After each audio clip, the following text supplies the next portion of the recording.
I'm finally getting around to this video. Been talking about it for a while, but I had a little mishap with my cell phone. Was without a cell phone for 5 or 6 days and couldn't shoot this video until now. But I finally got a spare minute, day off of work, and we want to talk about the Optilube Summer Blend fuel additive results. So as far as how the truck ran good, but not that much different than anything else. Might be a little bit quieter on engine noise, kind of like running B5 biodiesel, and this additive is supposed to be one of the best on lubricity. But as we'll see here in my data, as far as fuel economy, which is what everyone wants to know, we didn't see the benefit. Just like the other additives, we're not seeing it. And I've got a couple different things to talk about on this. Here is our data for the Optilube. We had 8 tanks prior to Optilube. We averaged 18.27, and our annual average so far is 18.0. We did do better than the annual average, but we did not see a gain over the prior 8 tanks. Here is each tank. You can see we did do pretty good on some tanks. 18.4 is good. 18.32, 3.1, they're both good tanks. But we had some down here in the high 17s, and for the middle of summer, when I was doing this test, I think that was back in July or something like that, July, August, and, you know, I expect to break above 18 at that time of year. So as far as, do I think this hurt me? No, I think this is just a insignificant statistical difference. You know, it's within the margin of error. We had 8 tanks here, so that's a decent test, but it's not a flawless test. But as I think I can conclude from this that we're not going to see a major payback on fuel economy.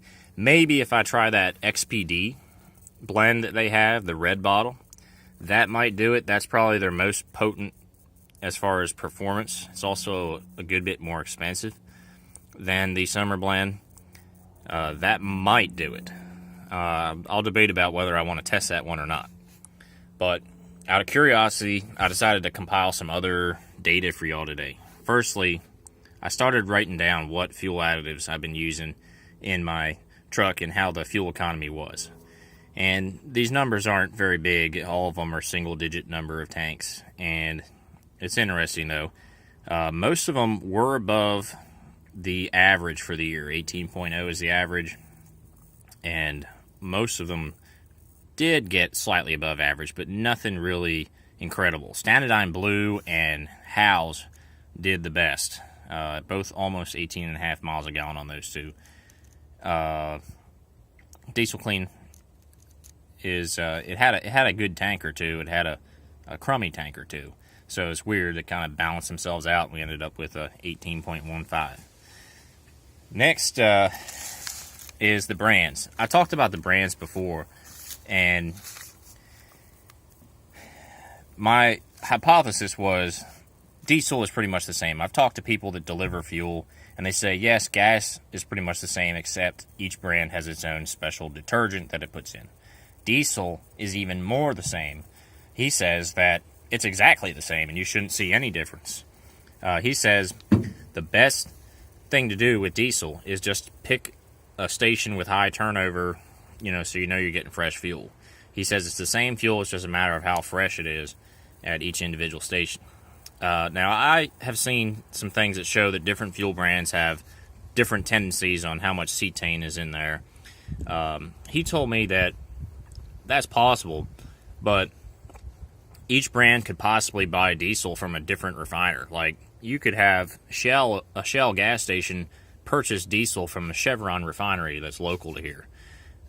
So it's possible that there's mixing and matching with who's refining this fuel. But anyways, I decided to keep track anyways, and most of these numbers are small, and I only included ones that had at least 3 tanks.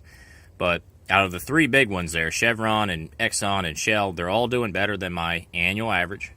So with the big brands that I've picked here, it looks like they perform fairly well.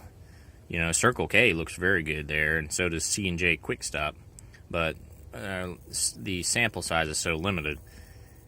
Anyways, I thought y'all would find this interesting, and I'll keep keeping track, and I expect that the numbers are going to be fairly the same as we go forward, but it's worth keeping track. It doesn't cost me much time.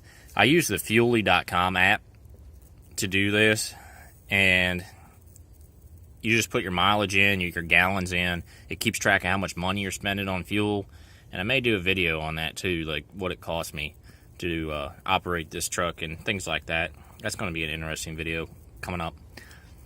But you can export that data to Excel, and then you can run the calculations to figure out, which brand did what, which additive did what. I just put a note in each thing saying what additive I used. So, with that said, thought y'all might like this one. So, have a good day, and I'll see you in the next video.